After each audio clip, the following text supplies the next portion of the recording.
Comment contenir une dette abyssale, 245% du PIB, sans casser la reprise? 10 mois après son élection, Shinzo Abe livre sa solution. Elle concerne directement les 127 millions d'habitants de la troisième économie mondiale. J'ai décidé d'augmenter la taxe sur la consommation de 3 points. Elle passera de 5% à 8% à partir du 1er avril 2014. L'annonce n'est pas une surprise, elle avait été votée par le Parlement sous le précédent gouvernement de centre-gauche. Ce qui interpelle, c'est le tempo et la méthode. La méthode d'abord, le gouvernement a privilégié jusque-là la dépense publique, un plan de soutien de 80 milliards d'euros, puis une deuxième tranche de 40 milliards d'euros.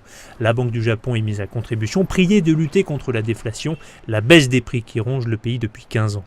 Deuxième surprise, le tempo annonçait une hausse de la TVA locale alors que la croissance reste fragile et la consommation timide, c'est risqué de gripper la reprise.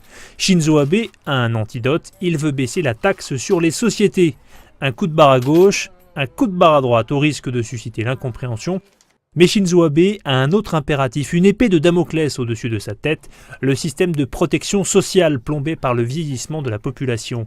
La hausse de la taxe sur la consommation est censée assurer sa viabilité. Un argument d'intérêt général qui devrait ici favoriser l'acceptation d'une mesure traditionnellement impopulaire.